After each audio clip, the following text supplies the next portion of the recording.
Hello everyone, Anjana Dixit की आसान recipe में आपका स्वागत है। लसोड़े और आम की सुपर डुपर टेस्टी मिक्स अचार की रेसिपी आज मैं आपके साथ शेयर कर रही हूँ। तो यहाँ हमने 750 ग्राम लसोड़े या लभेड़े और 750 ग्राम कच्चे आम को धोकर साफ़ करके रखा हुआ है। तो सबसे पहले हम लसोड़े की डंडियों को अलग कर लेते हैं। कहीं इसको गुंदा के नाम से भी जानते हैं और कहीं लभेड़े और लसोड़े के नाम से भी जानते हैं। सारे लसोड़े की डंडियों को हमने अलग कर लिया है और इनका एक्स्ट्रा पानी सुखा लिया। अब हम इनको 1.5 गिलास पानी में बॉयल करते हैं। फ्रेंड्स, अगर आप अचार के इंटरेस्टेड हैं तो कुछ भी स्किप ना करें, हम बिल्कुल इम्पॉर्टेंट चीज़ें ही इसमें दिखाते हैं।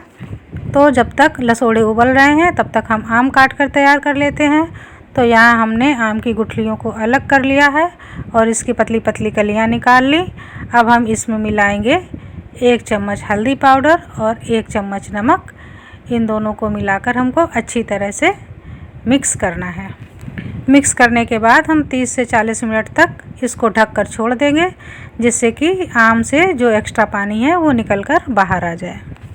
चलिए गुंदे देख लेते हैं। पकते हुए 10 मिनट हो गए हैं, गुंदे उबल कर तैयार हैं। अब हम इनसे पानी को अलग करते हैं।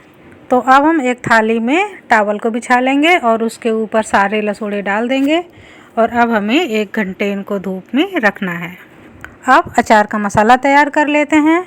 तो यहाँ हम ले रहे हैं 1 चम्मच जीरा, 2 चम्मच सौंफ और 2 चम्मच मेथी के दाने।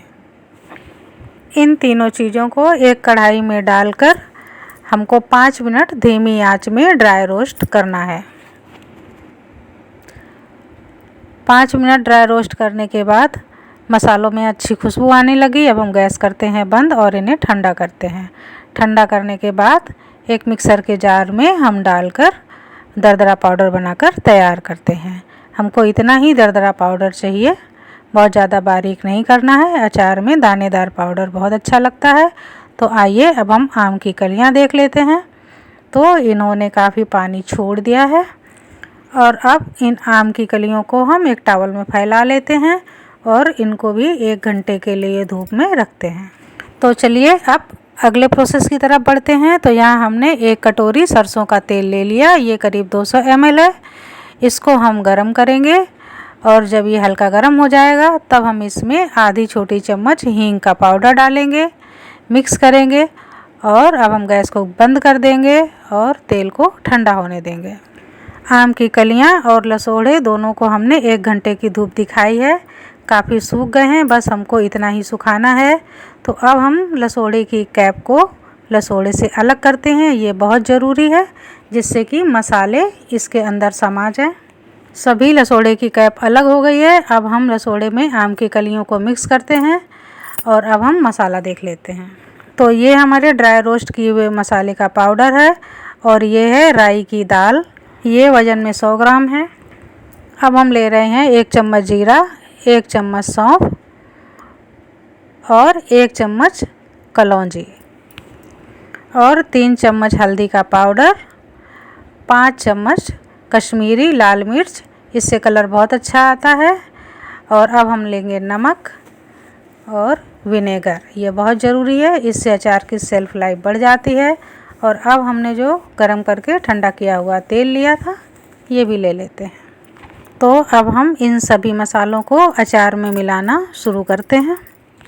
तो यहाँ हमने ड्राई रोस्ट किया हुआ पाउडर अचार में डाल दिया और अब हम डाल रहे हैं राई की दाल। तो राई की दाल हमको थोड़ी सी ज़्यादा लग रही है तो इसको हम थोड़ा सा निकाल लेते हैं। और अब हल्दी का पाउडर, जीरा, सौंफ, कलौंजी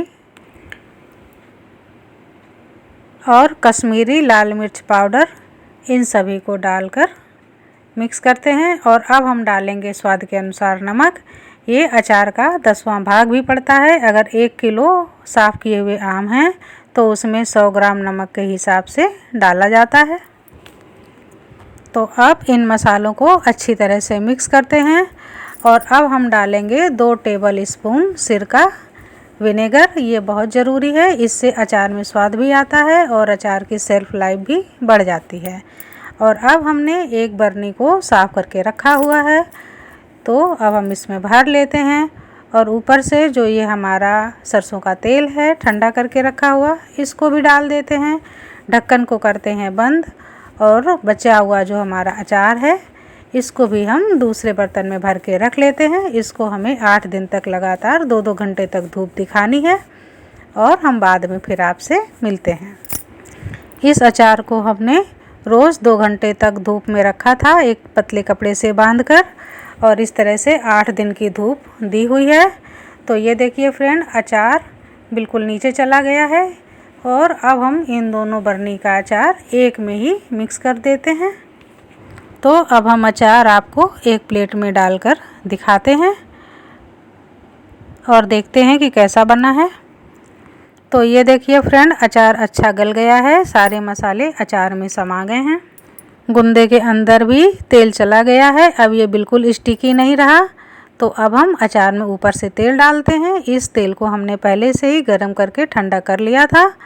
तो पूरा अचार हम इसी तरह से तेल से भर देते हैं और ऊपर 1 चम्मच नमक की पतली सी परत बिछा देंगे, जिससे कि अचार में फंगस ना लगे, और चम्मच से इसको भी मिक्स कर देंगे। हल्के हल्के हाथों से हम दबा देंगे ताकि सारा अचार नीचे चला जाए। और अब ये अचार हमारा 1 साल तक स्टोर करने के लिए तैयार है। अचार जितना देखने में सुंदर बना है, स्वाद भी उतना ही लाजवाब है। तो आप भी इस अचार को बनाइए और मुझे कमेंट बॉक्स में लिखकर ज़रूर बताइए कि कैसा बना है। और अगर आपको मेरी रेसिपी पसंद आए तो प्लीज़ लाइक